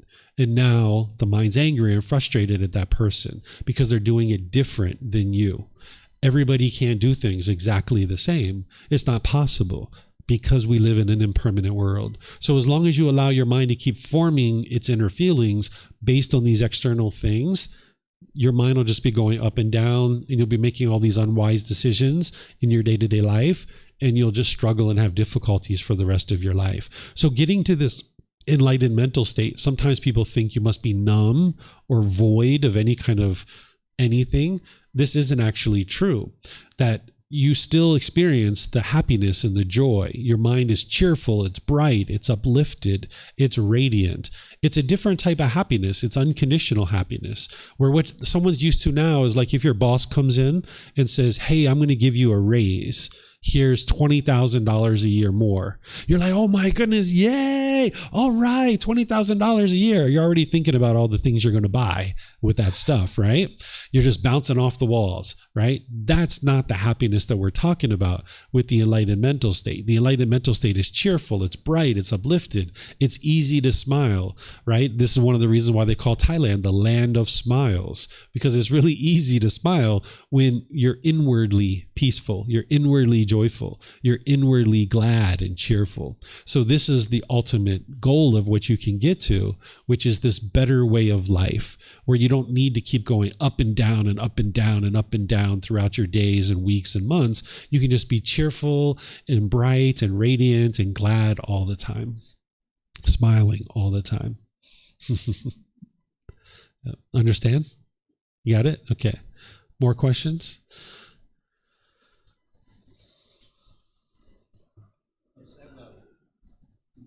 Not yet. I can hear you, but not through the mic. Hello? Okay, There good. Looking at the types of meditation. It just goes in and out because of the impermanence. The frequency is not going to be... There it is. It's still on. It's on. Can you hear? Okay. Yeah, it's on. Meditation. The first two I've seen before. The last two I've not. But the meditation to eliminate sexual cravings. And it says eliminate sexual cravings / sensual desire. Is he really talking about total elimination of that? Or is he talking about right-sizing it? It's your choice, right? If you would like to get to enlightenment, you're going to ultimately need to eliminate your sexual cravings. And maybe you're not at a point in your life that you would like to do that right now. Particularly younger people are oftentimes having a sexual relationship. They might be interested in having a family. They might do that for a period of time, right? But you will get to a point in your life where maybe you're not interested in sexual activity any longer. Sometimes we judge ourselves through our sexual activity, right? If we're knocking it out in the bedroom, we might think we're a big man, right? Like we're so strong, right? Or a woman might be like, wow, look how attractive I am, able to have sex with, different people at different times. But ultimately what you start to learn is that temporary pleasure that you experience during sex, it's ultimately going to end up in agitation and frustration because it's only temporary. Because if you're having sex, you'll be happy and excited. But if you're not having sex, you'll be irritated or annoyed or frustrated. It's only a matter of time. So what people will typically do is they'll work their way up to what's called the second stage of enlightenment. And then in that stage of enlightenment, your mind's going to be quite peaceful. You're going to still experience discontentedness, but you could actually still be having sex in that second stage of enlightenment and doing all the other work on the path to enlightenment. But then at some point, you're going to start noticing how peaceful the mind is, and that peace and that joy of the enlightened mental state pales in comparison. It's far exceeds what you experience through having sex. There's something actually better in the world than sex. I know that's hard for many of us to believe, but there's actually something better. It's called enlightenment. And when you start experiencing, it's called enlightenment, right? Nibbana, right? The more you start experiencing the qualities of enlightenment, because they'll start shining through. It's not like one day you're unenlightened and the next day you're immediately enlightened. You'll start getting like weeks and months of this peace and joy in your mind. You might go 3 months of this peace and joy, and then you'll choose to have sex, and you'll feel great for a few hours or a few days, but then your peacefulness that you had for those 3 months and that joy is going to completely go away from your mind. And now you're going to be bitter and frustrated and agitated and annoyed because you're not able to have sex anymore, right? So you'll start noticing these windows of time where the mind is becoming more and more peaceful and more joyful. And you're going to start appreciating that much more than this temporary activity of sex. So what people use this meditation for is like, just say somebody has like 10 boyfriends or girlfriends, and they're like, oh my goodness, this is really unwise of me. I should only have one. And now they might use that meditation to knock down their sexual cravings in order to have just one boyfriend or one girlfriend, right? And now maybe they do that for however many years or whatever they're going to do. And then at some point, you're probably going to get to the point where you're interested to eliminate it 100%, and there's a meditation to help you do that. But when or if you ever do that, it's a choice for you to make. Yeah. If you could just turn that mic off, or you get a little feedback from it. I think it's still on. Yeah, the lights go out, but it's still on. I can hear the scratching in the speakers. Any other questions here or online that you guys have? Okay. Not seeing any other questions. Okay, so we're going to do our meditation together then. We're going to do it just like it has here. I'm going to first do some chanting to ease us into the meditation, which you guys are all welcome to join in the chanting. They're on laminated sheets on the cabinet over there. You're welcome to help yourself to the laminated sheets, and you'll see the chants that I do, and you're welcome to chant along because we're chanting in the Pali language. Then after the chants, I'm going to go into the meditation and guiding you in the meditation.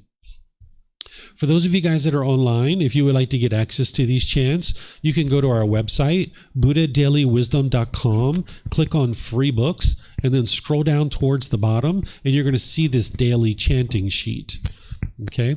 If you look at these chants, there's a lot of respect and gratitude and admiration and appreciation for the Buddha in these chants. And because of that, I don't think that the Buddha actually created these chants himself, because a Buddha wouldn't go around and say, here, chant these things to me out of respect for me. That's not the way that a Buddha would function. They would have eliminated their ego. They don't consider themselves to be above people, and they don't look down on others. So these chants most likely came from his students, either during his life or after his death. During the lifetime of the Buddha, they used chanting as a way to commit the teachings to memory. Every 2 weeks, his students would come together and they would recite his teachings orally. This is how they remembered his teachings, because they didn't have the technology to write things down during his lifetime 2,500 years ago. You might not see writing something down as technology, but 2,500 years ago, this was technology, right? So he used chanting solely as a learning device to help his students to learn and commit the teachings to memory. So when we're chanting, it's important that you don't see this as a rite, a ritual, or a ceremony, or worship, or prayer, or anything like that, because there's none of those kinds of things in the teachings of the Buddha.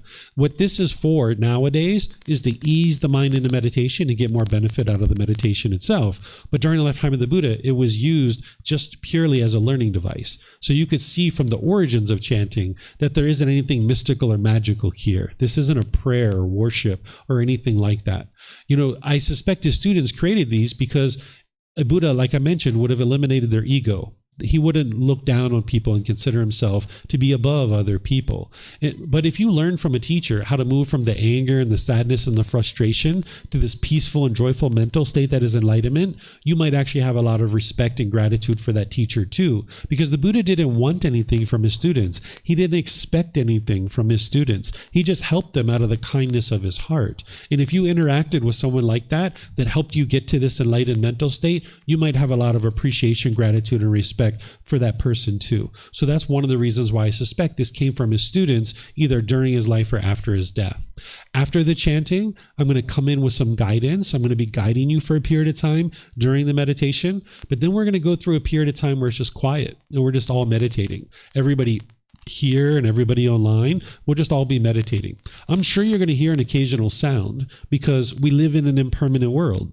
It's not possible to be in a permanently silent environment. You're going to hear maybe a car go by. You'll maybe hear a bird chirping, a dog barking. Maybe someone will sneeze or cough. These are all normal things. If your mind's craving permanent silence, when you hear a sound, you'll be annoyed. You'll be frustrated. But it's your own mind that's causing that. It's not the environment itself, because the environment is impermanent. It's not possible to be in a permanently quiet environment. So keep in mind that during that period of quiet, you're going to hear occasional sounds.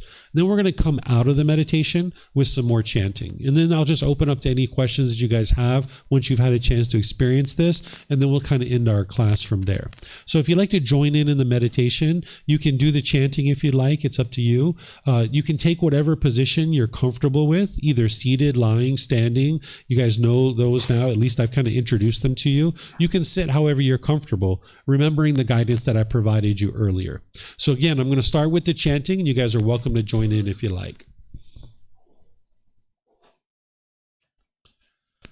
Arahang Samma Sambuddho Mahakava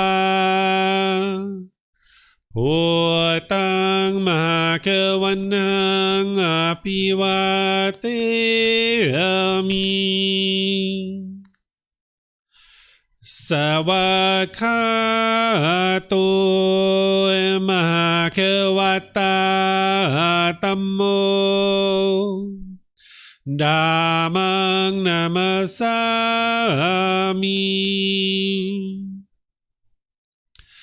สุปฏิปันโนมหะคะวะโตสาวกสังโฆสังฆังนามามินะโมตัสสะภะคะวะโตอะระหะโตสัมมาสัมพุทธัสสะนะโมตัสสะภะคะวะโตอะระหะโตสัมมาสัมพุทธัสสะนะโมตัสสะภะคะวะโตอะระหะโตสัมมาสัมพุทธัสสะอิติปิโสมะภะคะวะอะระหังสัมมาสัมพุทโธวิชาจารนังสัมมุโนสกขาโตโรกาวิตุอนุเตโรปุริสาดามาสติสัตตาตาวะมนุสนังพุทโธภะคะวะติ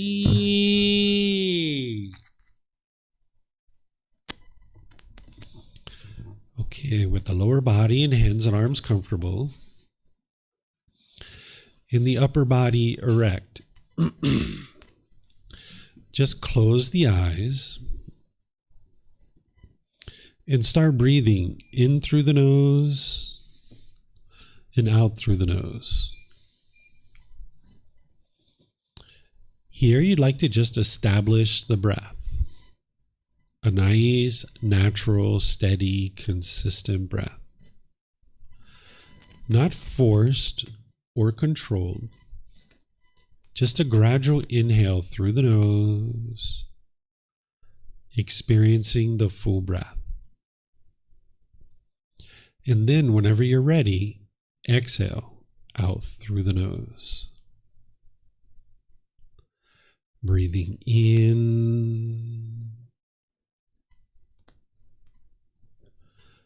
and out.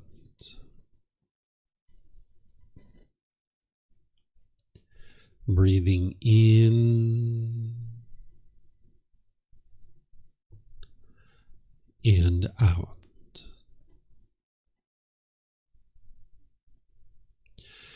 Your breath may not match up with the guidance that I'm providing, and that's okay. This is your practice. I'm just here for guidance. You can use this voice as a reminder that whenever you get to the next inhale, breathing gradually through the nose, developing a nice, natural, steady, consistent breath. And then whenever you're ready, exhale out through the nose, experiencing the full breath. Breathing in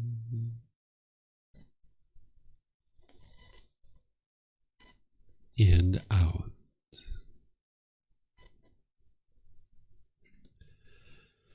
Breathing in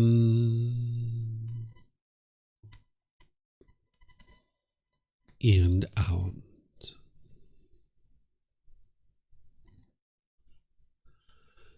With the breath well established, start fixating the mind on the breath, either the sound of the breath coming into the nose or the sensation of air moving over the skin into the nose.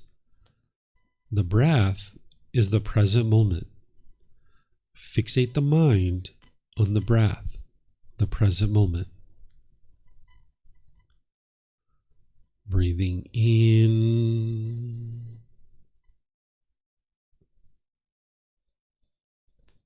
and out.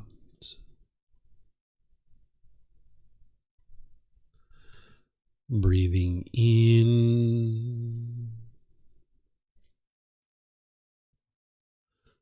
and out.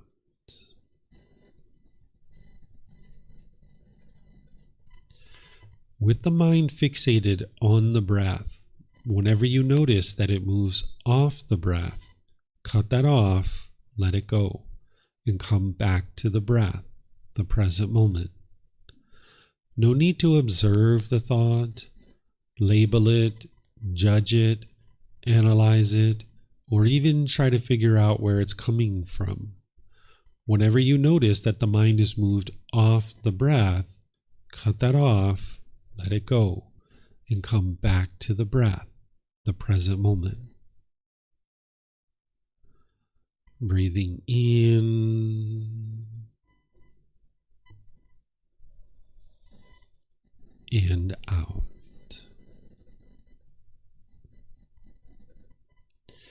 Breathing in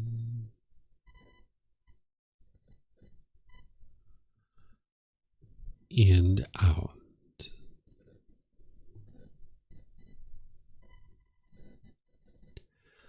I'm going to be quiet now and let you do this work of focusing on the breath, cutting off and letting go anytime the mind moves off the breath.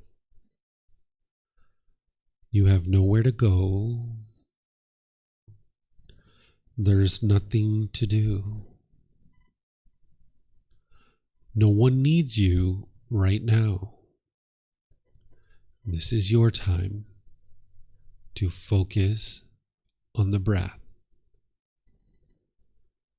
Breathing in and out.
อะระหังสัมมาสัมพุทโธมะคะวะ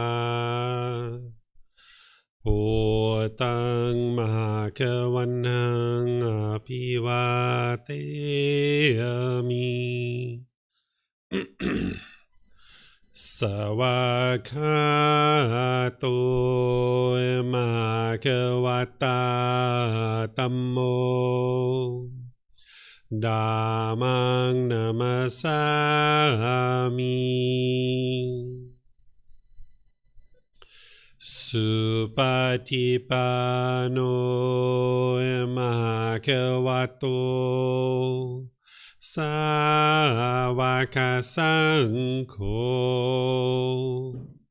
สังฆังนามามินะโมตัสสะภะคะวะโตอะระหะโตสัมมาสัมพุทธัสสะนะโมตัสสะภะคะวะโตอะระหะโตสัมมาสัมพุทธัสสะนะโมตัสสะภะคะวะโตอะระหะโตสัมมาสัมพุทธัสสะอิติปิโสมะคะวะ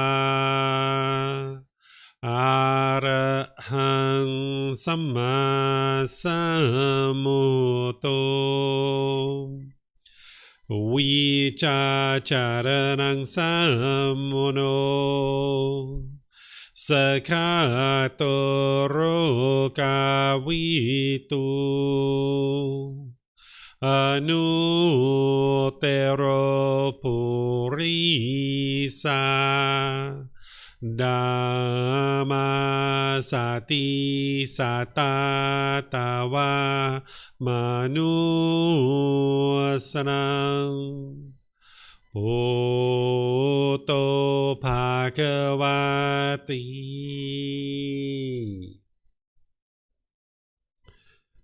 Okay, if you guys would like to slowly make your way out of meditation. So this is breathing mindfulness meditation. This is a primary form of training that the Buddha used in addition to other things to be able to move his mind to enlightenment. But because the primary problem is craving, desire, attachment, and the way to solve that is through eliminating those craving, the longing, the yearning, the chasing, this meditation is a primary form of training because that's what this actually eliminates from the mind. So what I'm going to do is just kind of open up to any questions that you guys have. If you'd like to ask questions, let me know here at the temple, or anybody online, you're welcome to ask any and all questions. Remember that if you experienced a bombardment of thoughts, this is very normal. If you had a thought and then you indulged in that thought and followed it for a period of time, that's very normal. You're not bad at meditation. Your mind just needs more training. That's all. So does anybody have questions here at the temple or anybody online? No questions? Oh, you have a question? Yes, ma'am. We have microphones here.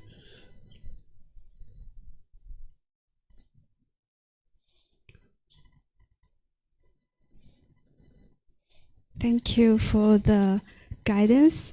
My question is that to what extent can I know that I do meditation correctly? Because when I try to do it, as time goes by, I feel like my neck sore and my feet feel like numb, and I wanted to move a little bit.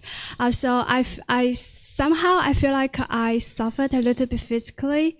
So I just wonder, is it normal or? Yeah, it's important to keep in mind that you're not training the body, you're training the mind. So if the body is having issues like there's numbness or pain. This is where you just change positions. You can change to a chair, or you can switch to lying position. You can do all these different things to maintain the comfort of the body. So the way that you know if you're doing meditation correctly or not is if you're doing it the way I described, where you're focused on the breath and the mind moves off the breath. You cut that off and let it go and bring the mind back to the breath. That's all you need to do. It's very simple. It's very straightforward. It's so simple, in fact, that people have tried to complicate it over the years.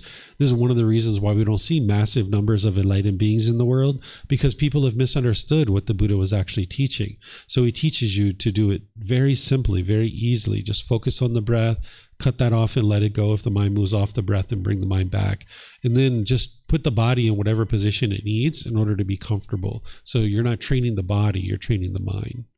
And slowly but surely, what you'll see is the mind's going to become more and more peaceful, not just in meditation, but outside of meditation too. That's where you'll see that your practice is improving. If you see your relationships are improving, you'll see that your day-to-day decision-making is improving. You'll see that your mind's not so upset and angry, and you're not, kind of like having these extreme highs and these extreme lows. You'll be able to see that your mind's gradually moving closer and closer to the middle. But again, there's going to be more than just meditation that you need. So can I say that if I can meditate for longer times, it is a kind of process, like my mind can maintain peaceful as long as it can?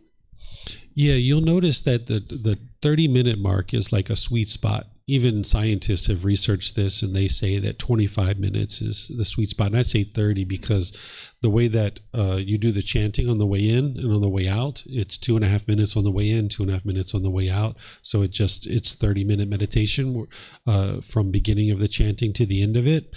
But you'll notice that's where the most transformation of the mind is occurring, when you get to that 30-minute mark. That's not to say that 5 minutes isn't beneficial, because it surely is.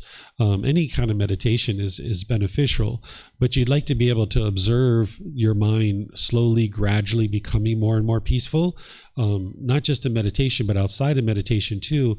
And as you're elongating your meditation, and you're doing it for a consistent long-term period, like months and years, this is where you're gradually seeing improvement. Some people can see improvement as short as 2 days. I've seen some students that come talk to me and they said that after learning for just 2 days, they noticed some significant improvements in their day-to-day life with the condition of their mind. But everybody's different. Everybody's unique.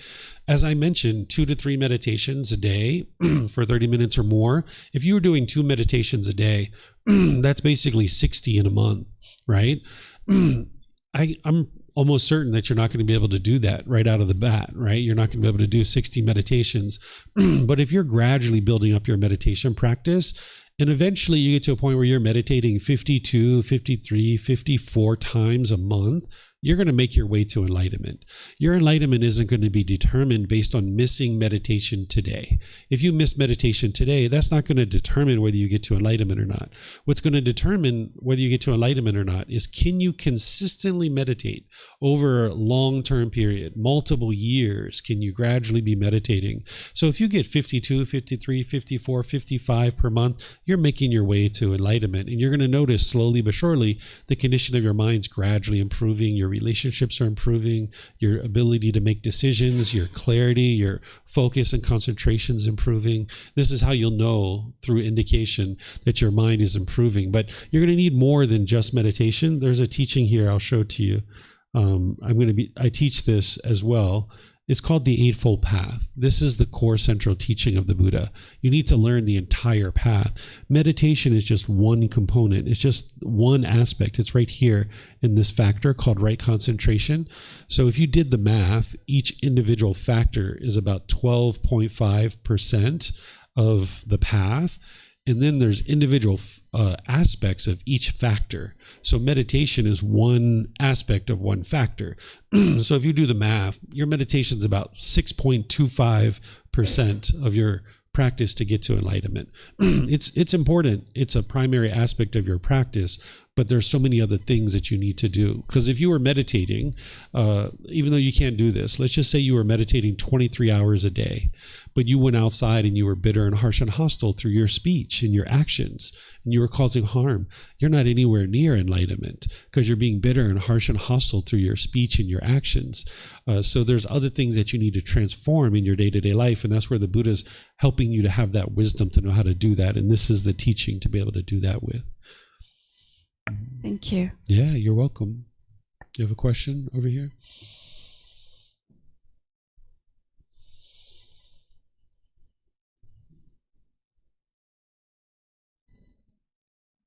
Batteries are out. Yeah.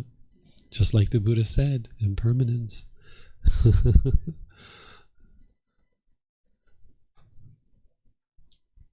Can you hear me? Yes. Yeah. Would you say that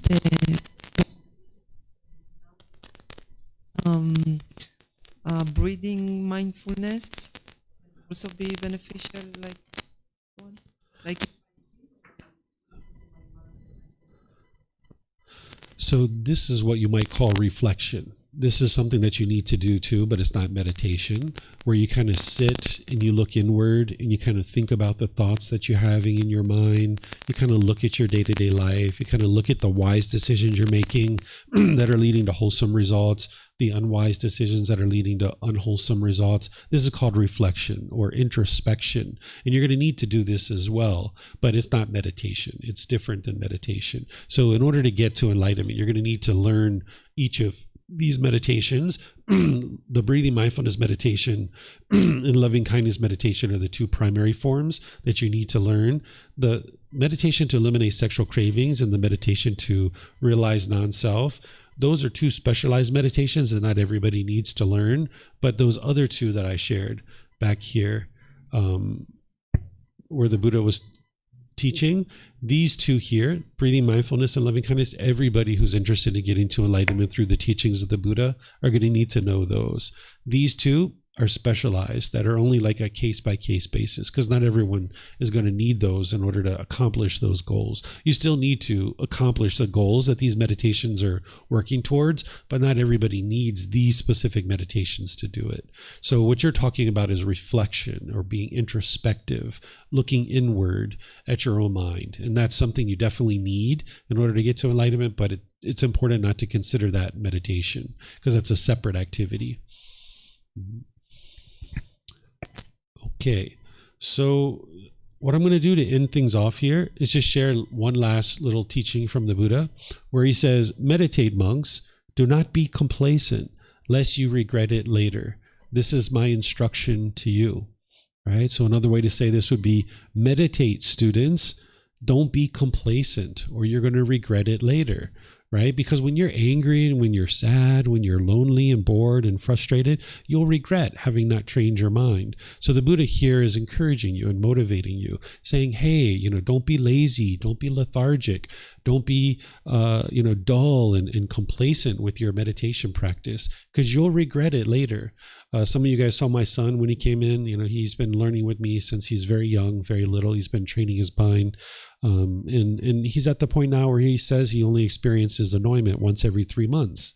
That's pretty good for a 12-and-a-half-year-old boy to only experience being annoyed once every 3 months. And that was from the training that he's done. But still, he has a discontentedness sometimes. And one time he came to me at like 11 o'clock at night and he said, Dad, I'm having trouble falling asleep. I can't fall asleep.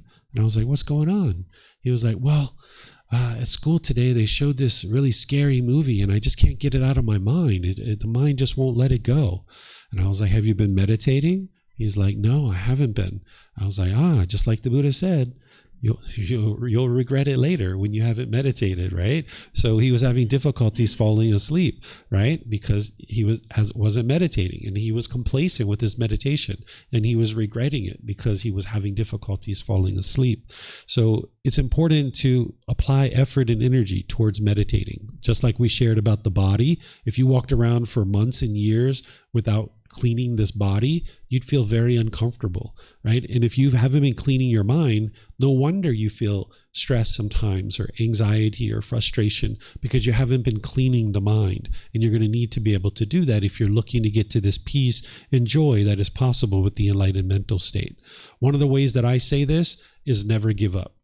Because if you give up on your meditation practice, no matter what's going on in your day-to-day life, if you give up on your meditation practice, it's like just resorting yourself or resigning yourself to being angry and frustrated and agitated the rest of your life, right? If you give up on meditation, it's like, the heck with it. I'm just going to be sad the rest of my life. The heck with it. I'm just going to be lonely and bored the rest of my life. It's no fun to experience those feelings. And as I've shared, the Buddha taught this better way of life. So choosing to never give up and not be complacent in your meditation practice is a choice to walk towards this better way of life. There are certain challenges and struggles along the way, but you have help. You have people here to help you. This is a large community of people. We have thousands of people that are learning with me all over the world. So no matter where you're from, no matter what you do in your day-to-day life, you can learn from here. That we have live stream, we have Zoom, we have ability for you to watch recordings or attend to classes live. You can get books and audiobooks and videos and podcasts and even personal guidance. All of it is available for you at no cost. You just need to decide that you're done with the anger. You're done with the frustration. You're tired of the broken relationships and you would like to experience something better in your life. And when you're ready for that, there's help for you here. So thank you all for coming to learn. Thank you for being interested to learn the teachings of the Buddha and taking some time out of your day to do so, because this is wonderful that you're doing this inner work to work towards improvement in your day-to-day life. If you'd like to learn more, I have classes here on Sunday, Wednesday, and Saturday. I have a course coming up next week, which is called Experiencing the Jhanas and the 4 Stages of Enlightenment. It's Monday through Friday from 9 a.m. to 3 p.m. You're welcome to attend that, either here at the temple through our live stream, or you can watch the recordings if you like, no matter where you are in the world. This Friday, 2 days from now, we're going to have a social event here that at 6 p.m. on Friday night, it's called Temple Game Fun Night, where people come, we hang out, we play games, we listen to music. Sometimes people bring food and drinks and stuff like this, and we just hang out and have a good time starting at 6 p.m. on Friday. So if you'd like to come or you'd like to bring your friends or family members with you, you're more than welcome. We have all these board games that we can play. We have a good old time. So if you would like to come, you can come on Friday at 6 p.m. And then on Saturday at 9 a.m., we have our Pali Canon and English study group. On Sunday morning at 9 a.m., we have our group learning program. You'll find all this stuff on our bulletin board over there, or you'll find it on our website. So whatever you decide to do today, have a very lovely and wonderful rest of your day. Take care and be well. Sawadee krap, sawadee krap, sawadee krap. Ni hao, zai jian. Oh, zai jian, not ni hao, right? Zai jian.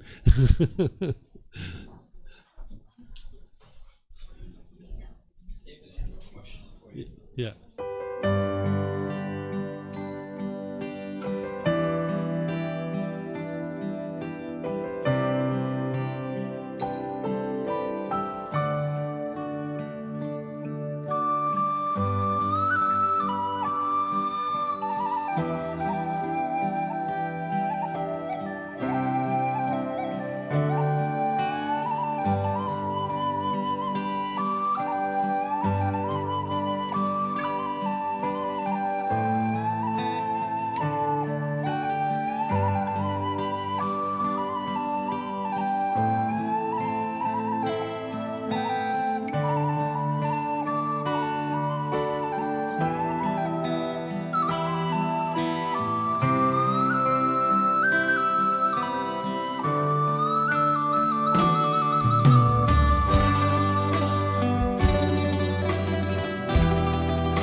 Thank you again for watching. Enjoy your meditation.